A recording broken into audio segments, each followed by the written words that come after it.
It's a great honor to have this conversation with you on your new book, Nexus. Thank you. I know you've been travel a lot recently and gave a lot of interviews.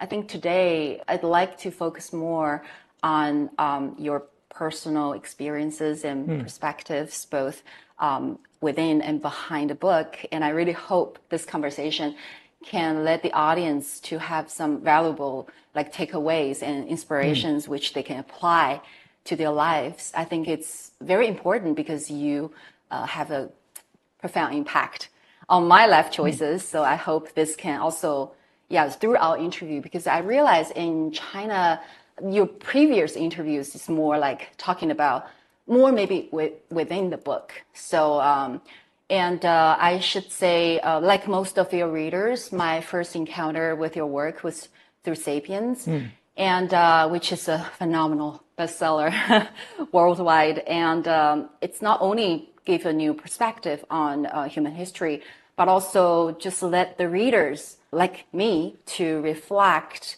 what we as the dominant species on Earth had done to this planet.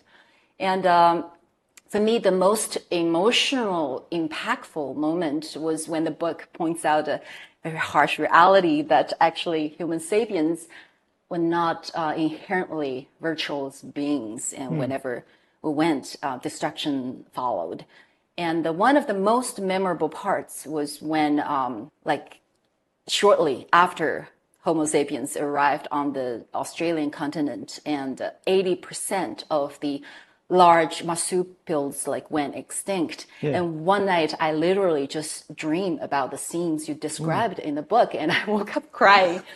It's and like what I just mentioned, your book has profound impact on my life choices, like what I eat, because I'm also a vegetarian, and also how I relate to other beings on Earth. And I do think the power of this book comes from a deep sense of compassion. So I just want to know your motivations and inspirations behind writing Sapiens. I think that, too many people think about history as something in the past, as these kind of lists of names and kings and battles that happened hundreds and thousands of years ago that have nothing to do with our life, and that for some reason we are forced to memorize in school or whatever. And for me, history is not the study of the past. History is the study of change, of how things change, and also of how things, even in the distant past, still shape our world today. All the people that lived 1,000 years ago are dead. They don't care what we say about them, what we think about them. Yeah. But what they did still shape our life. And I think the reason to study the past is not to remember it, but in a way to be liberated from it, to have more choice in how we live our lives in the present. So it's like we got this legacy from the past, but we can choose to some extent what to keep from it and what not to keep. Like you're going all your life with this big heavy sack of things on your back, and then you find some kid and you say, okay, now you carry it. But before we do that, let's just open the sack and see what's in it. And maybe we don't need to keep on carrying all the things that are in there. And if you think about your life, so almost everything we do and think, it's shaped by things that happened centuries and thousands of years ago. It starts from the things we eat. Like if you like to drink coffee, so you should thank the people in Ethiopia thousands of years ago who first domesticated coffee. And if you like your coffee sweet, so you need to thank the people in New Guinea that domesticated sugarcane, more than 6,000 years ago. And it goes all the way, to gender relations, that what we think about men and women and about families and so forth, for thousands of years, people in many places around the world thought that women were inferior to men. and therefore women cannot go to school, cannot be professors, cannot be politicians or judges. They should just be at home and raise kids. And people thought that this is just nature, this is the reality. And when you study history, you understand this is not nature. Yeah. This is something in the sack that people carry on their back and pass to the next generation and pass to the next generation. And when you open it, look inside, you understand, this is just a story. Somebody invented, like 2,000 years ago. And over the last century, we got rid of it. We understood this is not true. And today, in most of the world, women can go to school and go to university and be professors and journalists and politicians and judges. For me, this is why we need to study history, so that we are not the slaves of the past. That, yes, the past gave us very valuable things like coffee and sugar, but it also gave us less valuable things like these strange ideas about men and women. And we have a choice what to keep and what to put aside. That's great. And also, I think your new book, Nexus, I should say it is pretty heavy and scary to read, a lot of examples in it. And actually, especially when there's a quote strike me, which is says that human just constantly claim that, there's things computers can never do, like writing poetry or playing chess. But actually, this never is only a few years. Yeah, within a few years, the computers do it. Yeah, and also, as you point out, actually, AI is more dangerous than atomic bombs, because atomic bomb can make decision like where or when to explode, while AI can just make decisions beyond human control. And there is a shocking example, as I was reading it, about how Facebook's algorithms play a key role in this ethnic cleansing of Rohingya people in Myanmar 7 years ago. Yeah. So could you just tell us a little bit what's behind it and how this happened? The most important thing everybody should know about AI is that AI is different from every previous technology in history. AI is not a tool, it is an agent. All previous technology, from stone knives to atom bombs, they are a tool in our hands. We decide what to do with them. You can decide to use a knife to murder somebody. You can decide to cut salad for dinner. You can decide to save somebody in surgery with the same knife. An atom bomb or nuclear power, you can use it to destroy cities. You can use it to produce cheap electricity. You decide. So this technology empowers humans. Now, AI is the first technology in history that can make decisions by itself. So it potentially takes power away from us, and we can lose control over it, and it can enslave and potentially destroy us. An autonomous weapon system can decide by itself which city to bomb or who to kill. And this is not just some future science fiction scenario that we need to worry about this in 10 or 50 years in the future. It's happening all around us. You apply to a bank to get a loan, it's an AI deciding whether to give you a loan. Yeah. You apply to university, it's increasingly an AI deciding whether to accept you or not. And we already have some examples of huge impact of AI decisions on the world, and the social media algorithms are perhaps the most important example. Yeah. Because social media algorithms, they are very primitive AIs, but they still make decisions by themselves. And when social media began rising, 10, 20 years ago, whether it's Facebook and YouTube and TikTok and all these technologies, they did a lot of good for humanity, but there were also a lot of harm. And the problem was that the social media companies, they gave the algorithm a goal, a target. And the goal was increase user engagement. They wanted more people to spend more and more time on the platform. Why? Because they made more money that way. If you spend more time on Facebook, then the company can show you, sell more advertisements and can collect more data, which is it then sells to other people or uses to produce new products. So this was the goal, increase user engagement, which sounds like a good thing. Like what's wrong with people being engaged? But then the algorithms, it was not, I mean, what the humans told the algorithm was just make people spend longer on the platform. Then the algorithm started experimenting on human beings, on millions of people. How do you get user engagement up? And the algorithm discovered by trial and error that the easiest way to grab somebody's attention is to press the hate button or the fear button or the greed button in the mind. If you show people something that makes them very angry, they just have to keep looking at it and tell all their friends. So user engagement goes up.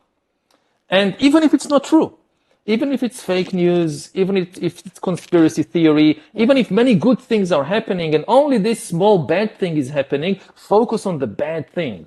Because this will get engagement. And this is what the algorithm started doing. And we saw it all over the world. One of the most frightening things happened in Myanmar, where the Facebook algorithms, they deliberately began spreading these hate-filled conspiracy theories about the Rohingya minority in Myanmar. Now again, people in Myanmar are not all bad. They produce a lot of content when they started going on Facebook. Some people made cooking lessons. Some people taught lessons on biology. There were Buddhist monks giving sermons on you should be more compassionate. And there were some people who were spreading conspiracy theories. But then the algorithms, they made a decision, let's promote the conspiracy theories and not the biology lessons. And more people saw it and became very fearful and angry and full of hatred. And this, it was not the only reason, but it was one of the reasons why about 10 years ago, there was an ethnic cleansing campaign against the Rohingya. Thousands were murdered, tens of thousands were raped, and hundreds of thousands of people were expelled. And they are still now refugees, mostly in Bangladesh. And this was in part because of decisions made by algorithms, by a non-human intelligence. Now, nobody thinks that the humans in Facebook did it on purpose. Nobody thinks that the humans were evil and wanted to cause this. They had no idea what was happening in Myanmar. They gave the algorithms one goal, increase user engagement, and the algorithms, to achieve this goal, they began to spread hate. And this was already like a couple of years ago with very, very primitive AI. Now we have more powerful AIs. And in the next few years, even the AIs of today would look very primitive. You know, AI is developing at a very rapid pace. What we see today, if you think about it like organic evolution, like the evolution of animals. So for animals to evolve took billions of years. Like at the beginning, you had only single cell organisms like amoebas, and it took billions of years to evolve dinosaurs and mammals and humans. Now, the AIs of today are like amoebas, very primitive. But AI evolution is very rapid, millions of times more rapid. So it could take just maybe 20 years to get from amoeba to dinosaur, to T-Rex.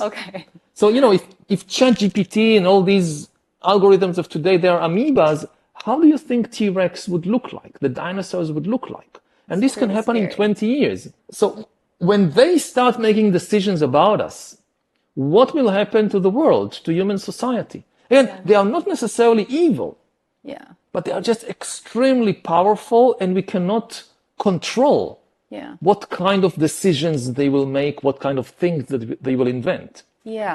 So that's why I think the very valuable part of your book actually is to raise a kind of awareness that even though they are very powerful, but the decisions is more like on humans. And we have to be aware the greed button, actually, just like you point out, like while we all hope that technology can better connect humans like a prefrontal cortex, but actually, those commercial enterprises are more interested in like connect our limbic systems. Yeah, it's not like the rational part. Yeah. It's more like the kind of very deep, reactive, emotional part. Yeah, those like fear or like hatred or greed, because I've been suffer a lot of libel as well on internet for the past 10 years. And so I know how this bad things, even though never exist, but it can just spread out like virus. And then people love to believe it. Yeah. The good thing about you is like,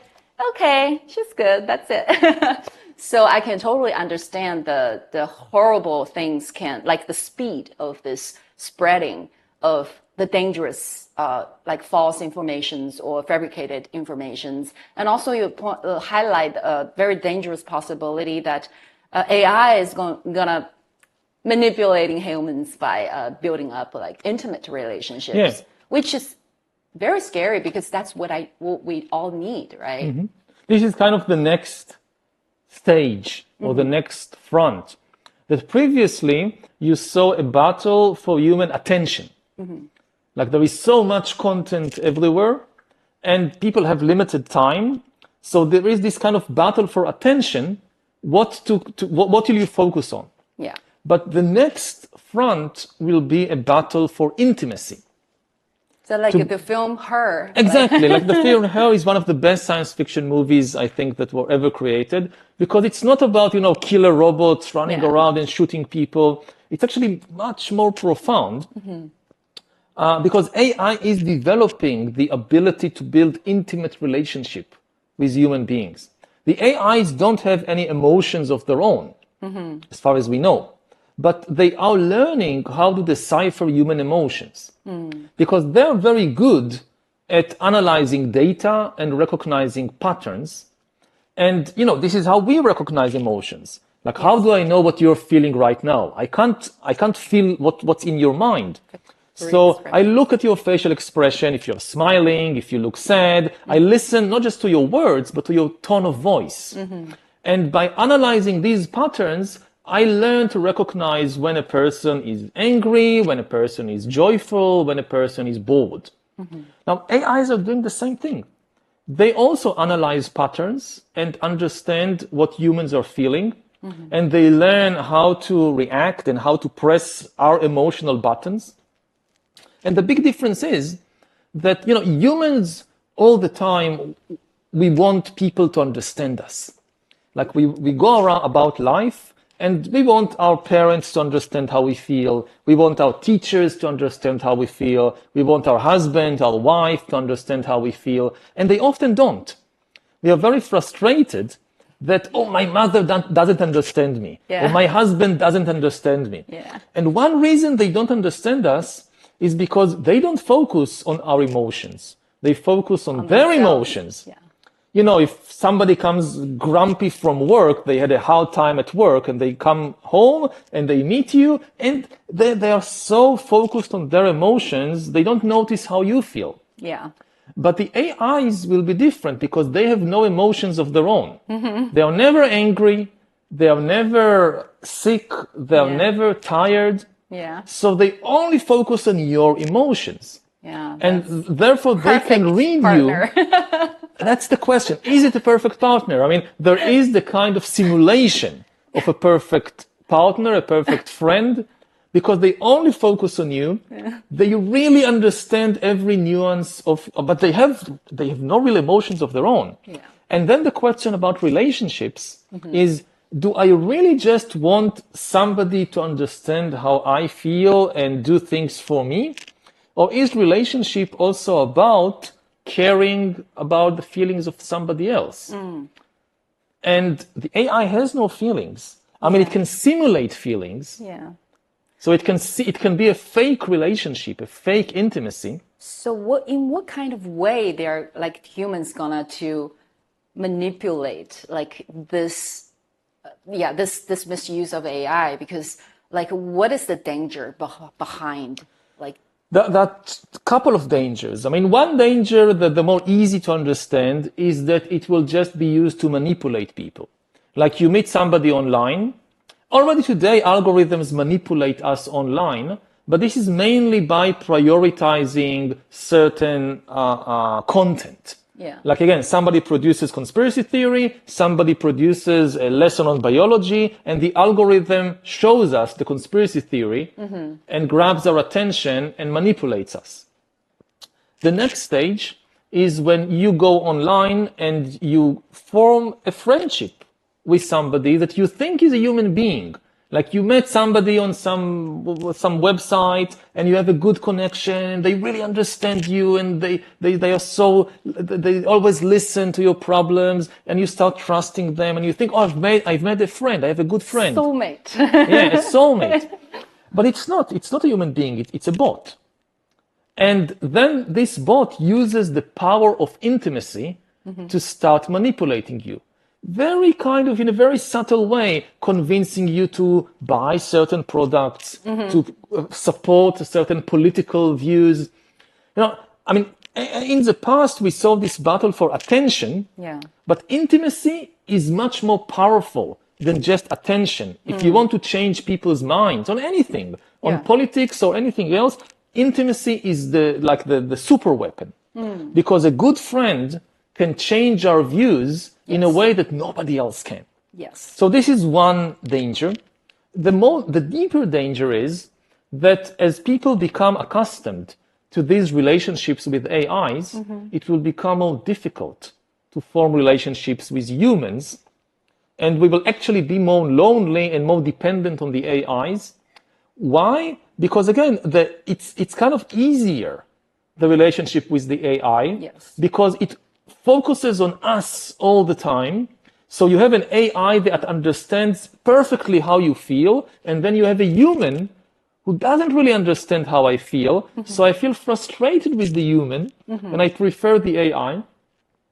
And also, as you lose social abilities, it's becoming more frightening, more embarrassing to try to form a relationship with another human. It feels safer to just talk with the AIs. Yeah, that sounds really dangerous because in Sapiens, you point out like the human cooperation, actually, it's kind of like how we form like everything we have like now. So it will lose the ability to cooperate with others, maybe? It will be more difficult to trust and cooperate with other humans, and we instead will increasingly depend on the AIs. Yeah, and that behind AI, actually, maybe humans are manipulating them. So again, one problem is that it could be just some humans manipulating all these AIs, or it could, like happened in Myanmar with the Facebook algorithm, there are no humans behind. It's the AIs manipulating us. And this is not inevitable, of course. I mean, the thing we have to remember about technology is not deterministic. I mean, you can use it in different ways, and we still have the power to shape AIs and to regulate them. Maybe not in 20 years. Maybe in 20 years it would be too late because they have become so powerful. But now we are still in control. And this is why we have to be very aware of the potential dangers and make the right decisions today, how to develop these AIs and how to regulate them. For instance, one obvious regulation is to forbid AIs pretending to be human. Yeah, like what you said in the book, like how human found ways to regulate counterfeited currencies. Exactly. Before, right? Like, when people invented money, one of the biggest problems was that people could fake counterfeit money. So there are very strict laws against counterfeit money. And it worked because most money is not counterfeit. And so you have trust. Now, until today, there was no technology to create fake humans. So nobody bothered to outlaw this. Now we have the technology. So, and AIs, it's okay if they talk with us, For instance, if you think about healthcare, Yeah. so AI doctors Yeah. can give us good advice and can help us, and this is good. But they shouldn't pretend to be human beings. When you talk with them, it should be clear to you, I'm now talking with an AI, not with a human being. That's great.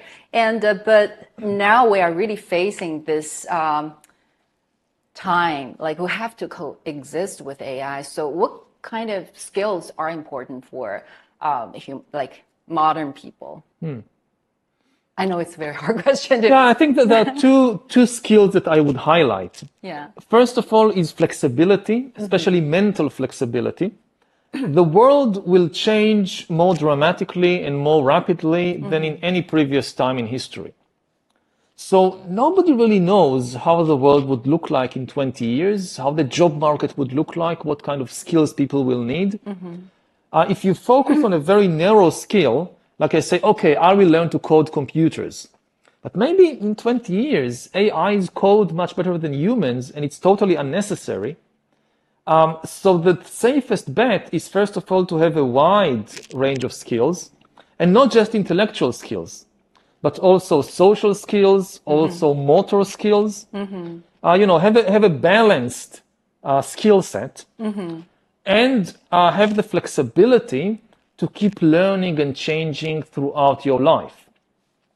Now, of course, throughout history, it was impossible to predict the future. Like if you live 1,000 years ago in the 11th century in China, you don't know what will happen next year. Maybe barbarians invade. Maybe there is an earthquake. All kinds of things can happen you can't predict. But still people know that even in 50 years, the basic skills will be the same. No matter who controls the political system or what is the situation still people will need to know how to harvest grain and how to bake bread and how to ride a horse and how to shoot and bow and arrow. So this is what parents teach their kids. And today we don't know. Nobody knows what skills will be needed, even in 20 years. So the most important thing is how to develop a flexible mind that can keep changing throughout life. That's one thing. The other thing is we are increasingly flooded by enormous amounts of information. So we need the ability to tell the difference between reliable and unreliable information. How can we do that? and we need a kind of information diet. Think about it a bit like with food. That previously, food was very scarce. So people ate anything they could find. And especially if something had a lot of fat, a lot of sugar, they liked it because this was a lot of energy. And it was good. But now, food is super abundant. Yeah. And you have all this industrial food, which is artificially filled with too much fat and too much sugar. And people have learned, I actually need a diet. It's not good to eat too much. And I should be mindful what I eat, what I put in my mouth. It's the same with information. Information was once scarce. So people consumed whatever information there was. Maybe in the whole village, there would be just one book. So people would just read this book because it's the only thing. Now information is super abundant. And it's you have a lot of junk information, like junk food, which is artificially filled with hate and greed and fear and all these things. And we need an information diet. First of all, to realize, be very mindful what you put in your mind. Yeah. Like information is the food of the mind. And also, don't eat too much. The idea that more information is always good is not true. Most information is junk. And we actually need time to digest. Yeah. That we don't consume anymore. We just digest what we already have in and we detoxify. Again, because so much of information today is junk information and our mind gets full of junk and we need to detoxify the mind. Basically, we need this kind of information diet. And an important part of it is also to have information fasts. Like a food fast that you don't eat, you just digest. So also information fast. You don't put anything more in, you just digest. And also very important, kind of detoxify the mind, because we keep throughout our lives putting more and more things in, which many of them are not good for us. So much of hate and... Sorry to interrupt you, but how can we do it? It's So, I mean, different people use different things. I personally, I meditate. Me too. So I meditate, I do 2 hours every day. And I go every year for a long retreat of a couple of weeks. Like I heard there's a retreat like coming up very soon for you, right? Yeah, in December, I'll be going for a 60 days Wow. of meditation. And it's in terms of, the information diet, I don't put anything new in. I don't, there is no phone, no computer, no internet. I don't read. I don't even talk with other people. It's a silent retreat. The whole like silent retreat was 60 days? Yes. This is quite extreme. I didn't start with 60. I started like 20 years ago doing like 10 days. And this is just an opportunity to look deep inside myself and deal with, again, all this hate and all this greed and fear which is inside us and which controls us. And the basic question in meditation is, what is real? What is really happening? The first exercise when I first started meditating, it was like 24 years ago. So I went to this teacher, S.N. Goenka, and the first exercise that he gave was just focus your entire attention just on the breath coming in and out of the nostrils. And don't do anything. Don't try to control it. Don't try to make it fast or slow. Just feel when it's coming in and when it's going out. And just observe reality. What is really happening right now? And the amazing thing was I couldn't do it. It sounds the simplest thing. You don't need to do anything. Yeah. You don't even need to control the breath. Just feel. I couldn't do it because after 5 or 10 seconds, some fantasy, some memory, some thought would come up and take my attention away. And I would lose touch with the reality. And, if I can't even observe this simple reality of the breath coming in and out, how can I understand anything about the world without being kidnapped by these fantasies and delusions and illusions that the mind keeps inventing stories? Yeah. And instead of really being in touch with reality, we are constantly captured, hijacked by these stories. And meditation is this exercise of, to purify the mind and to bring it back to the reality as it is. And this is the basic skill. The same way you have exercises for the body, like your body is sick or your body is weak, you do exercises for the body. Yeah. So the same thing, you have exercises for the mind, which is meditation, which makes the mind stronger and more focused and more healthy and gets rid of all this junk that we have inside. And I still have a lot of junk in my mind, because I meditate, I know. And I'm a public intellectual, I'm a public speaker. I talk on television, I do these interviews, podcasts. And there is always, it's always, I need to be very careful about what I say. Yeah. Because my words are like seeds that go into the minds of so many people, thousands of people, millions of people. So if you have a lot of hate in your mind and you have no control over it, it just comes out of your mouth and goes into the minds of so many other people. Saw it. And so the meditation is, because I know there is so much junk inside, I need the meditation to keep kind of a balanced. Yeah. If I know you like doing like 2 hours per day, which feels like you're running marathon per day to train your mind. And also I was kind of amazed by, like, it was truly challenging my understanding was how you said, like, actually, we usually think it's like humans, domestic, like wheat. But actually, it's the opposite. It's wheat domesticated us and changed our way of life. So when you have this kind of, I just want to ask, like, in what kind of circumstances did this realization come to you, or this any like epiphany moments or something? About like the that? wheat. And the About agriculture. this totally perspective from the, like, I don't know, just the conventional understanding. We have this illusion that we control everything. And we don't understand the ways in which we are being controlled. And this is true from the individual level all the way to the entire species. That we think, oh, I want this, I decide this because this is what I want.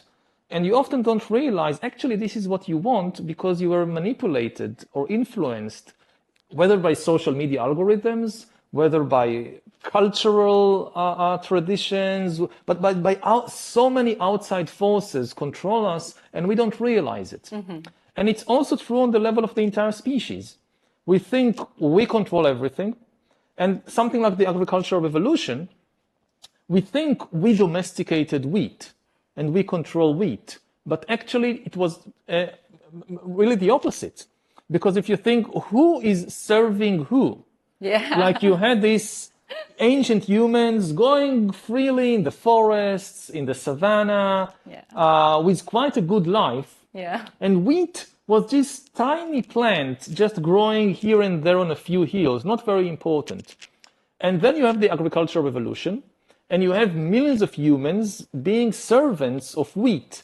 And they wake up in the morning, they go to sow wheat seeds and bring water from the river to water the wheat. And if some pests come to eat the wheat, they drive them away.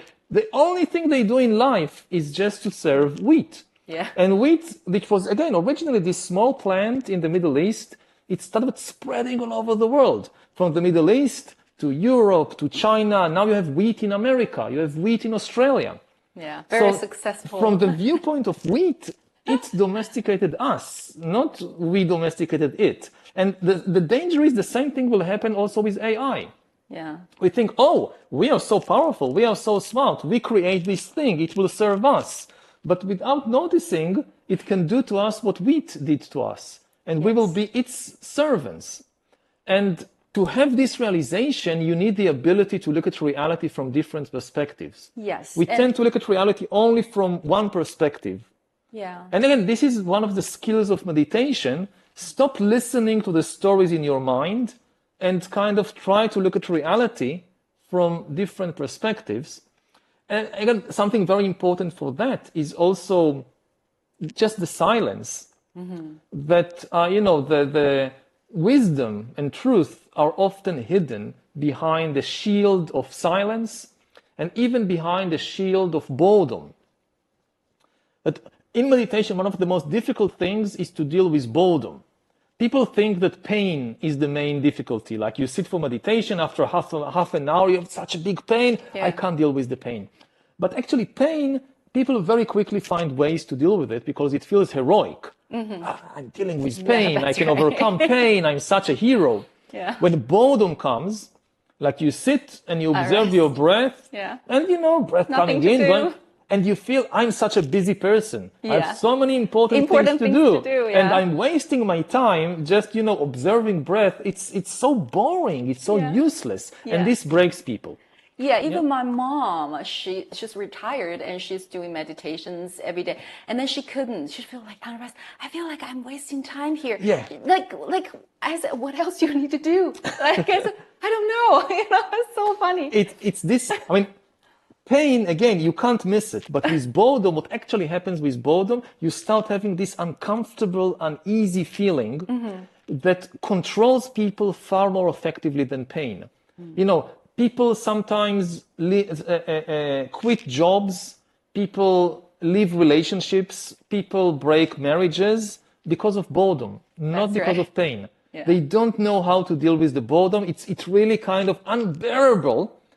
And so I'll quit, I'll stop. And one of the most important skills is dealing with boredom, with silence.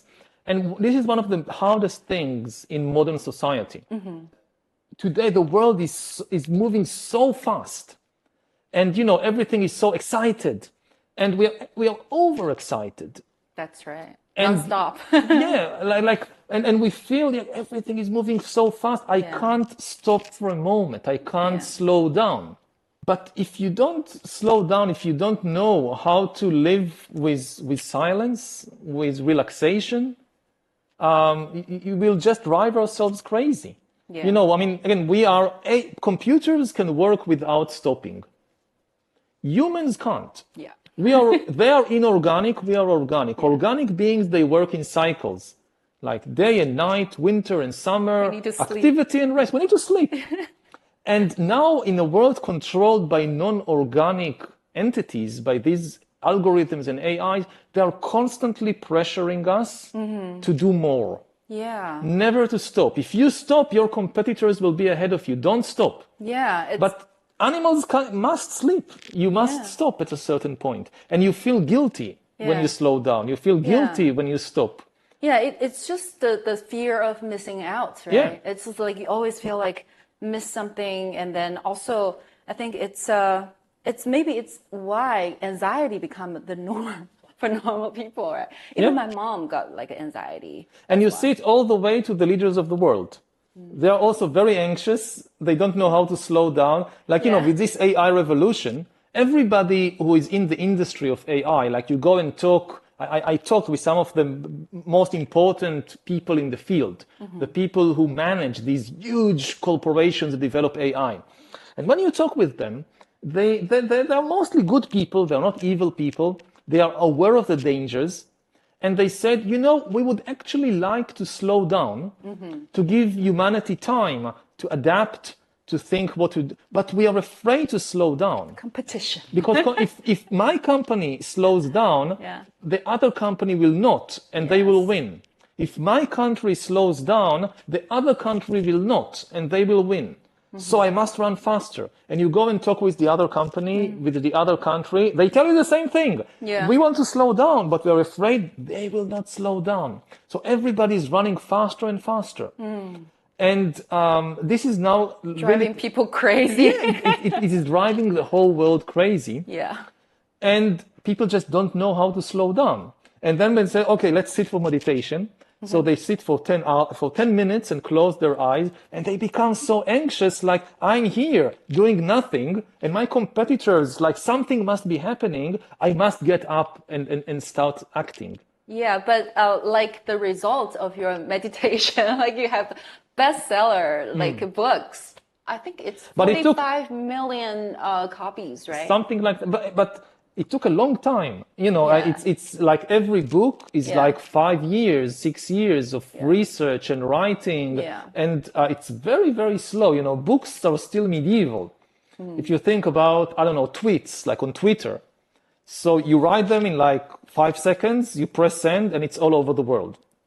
Books, they're very long, and they take years to write. Even from the moment you finish writing the text, it takes about a year until it's out. Like Nexus, I finished writing it basically a year ago.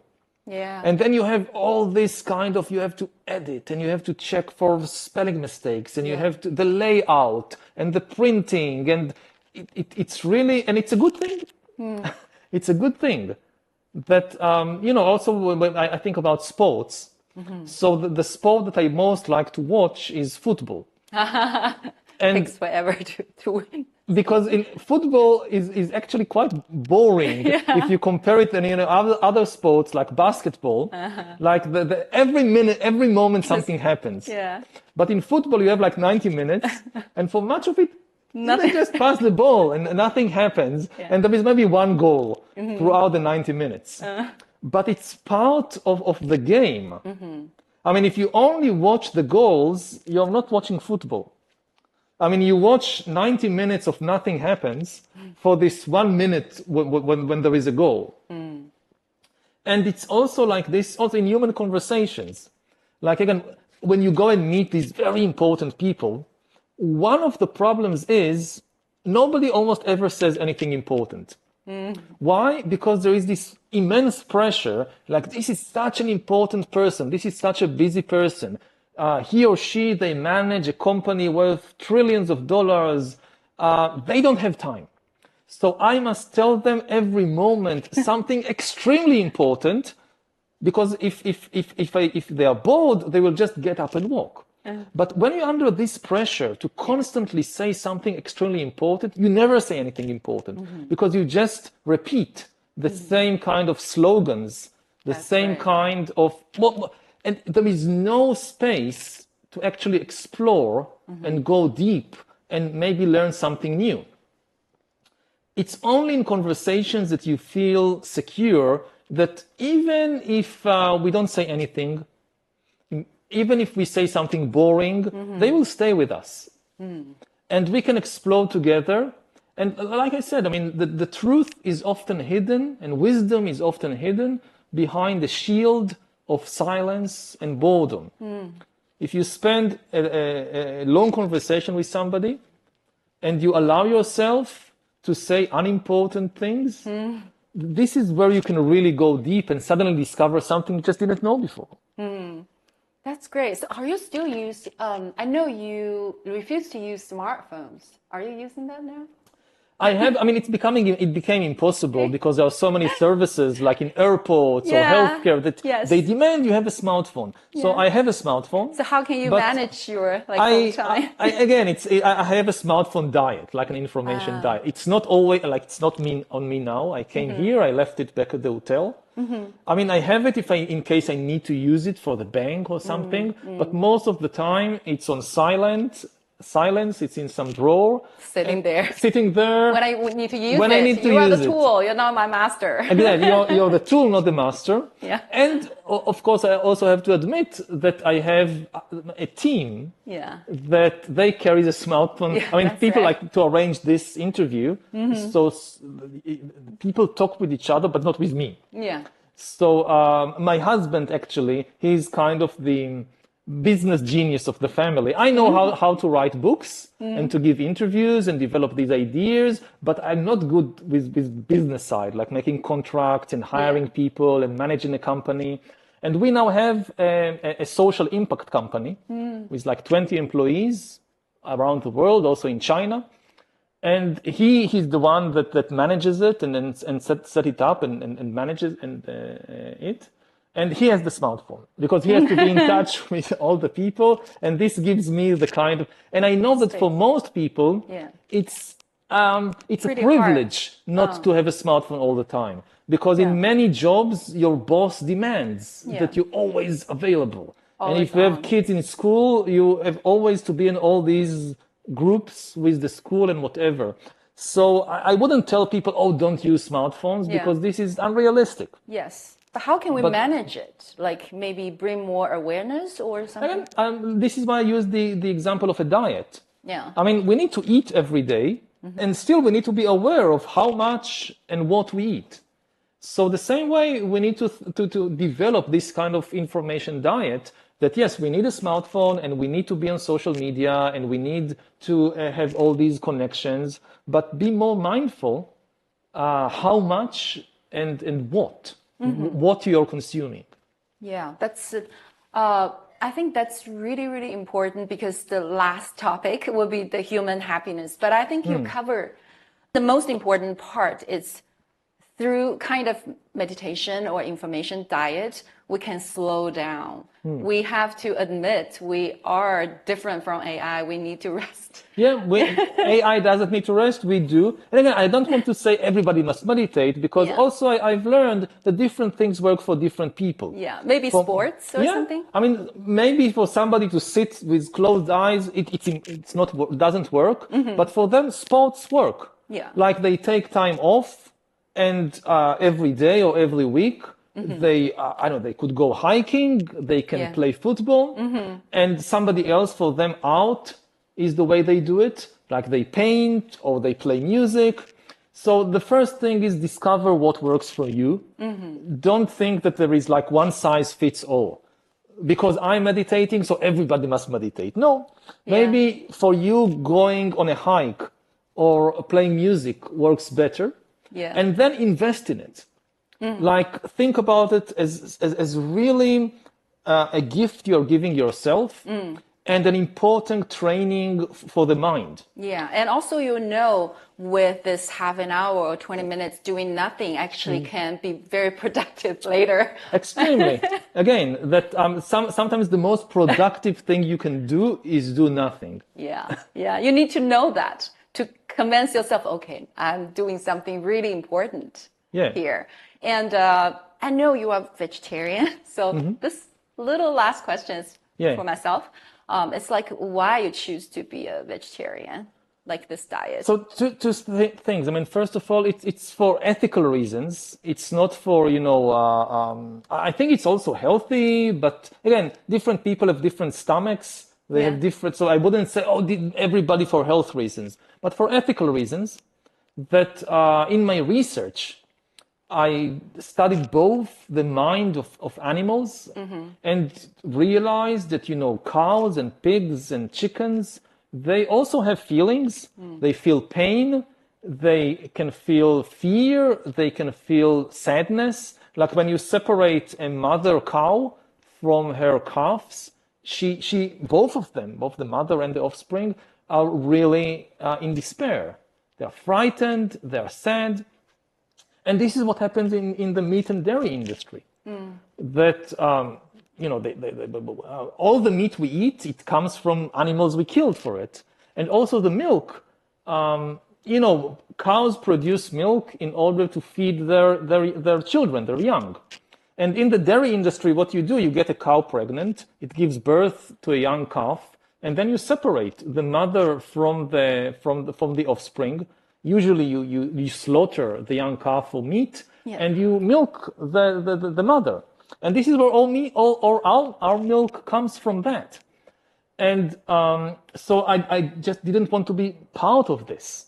So from you're very young? No. This came from the research on the book and from my I mean, when I was young, I would eat meat and milk and everything. But when I was doing research and I was exposed to all this, and also with the impact of meditation, but the other thing I wanted to say, I'm not religious about it. Yeah. Like, again, one of the things I learned about humans, that humans are obsessive about food.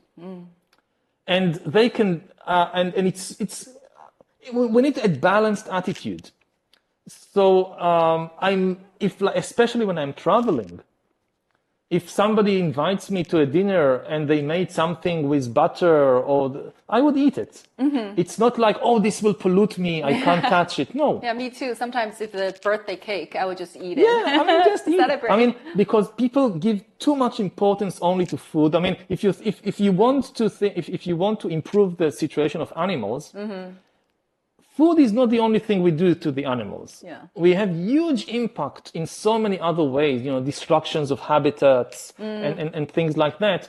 We need, again, the same way we need broad skills, we also need a broad awareness. Yeah. And people have this tendency, which is, I think, really religious, because you see it in many religions, that people become obsessed, especially about food. Like I know it in Judaism, in Israel.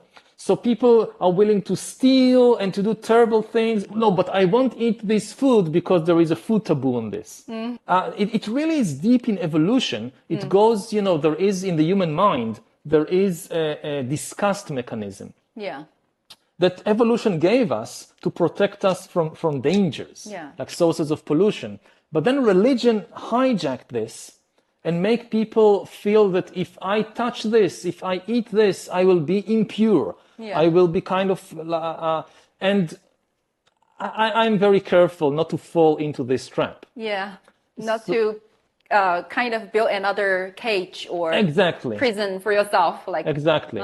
Yeah. So remember why I'm doing it. I try to limit my harmful impact on animals. If somebody baked a cake and there is cheese in it or milk in it, I mean, the cow is already dead, and this person is with a lot of heart. With a lot of heart made this cake. Yeah. So, and behaving in that kind of religious fanaticism, no, I won't touch it because I'm so pure, and you're an evil person who made this cake. Yeah. Judgmental. Yeah, it's That's better. Terrible. Yeah. Yeah. It's not the way to do it. That's great. And so on behalf of your readers, and I would love to know what's your next writing plans. Oh. Is this? Yeah, it is a secret. It's okay. Do you have any idea? I mean, I'm still working. I have a children's book series that 2 books were already published. It's in English. It's Unstoppable Us. So it tells the history of the world. That's great. About agriculture and how we got here for children. And so 2 books are already out. The 3rd one, we are just finishing it. And I'm now working on the 4th and last volume. That's really which also reaches all these questions of AI and so forth, but for kids. Yeah, that's so important because when I watch the Cameron's like Avatar 2, when I see the hunting of this tuku, this huge creature, and then a lot of kids would sit there crying, and I realized actually it's planting a lot of like seed of compassion into absolutely the children's hearts. So that's so great, and it's a great honor to have like speak with you and have a little small gift that I prepared for you. Oh, actually, you are so similar to my pattern, and that's why I got so many inspirations from your way of life and your book, and I just feel like deeply connected with you, and I was like feel so happy. Okay, this interview coming up, like so great. I was being excited for a month, to be honest. Thank you. Yeah. Okay. Can I have a hug? Yeah.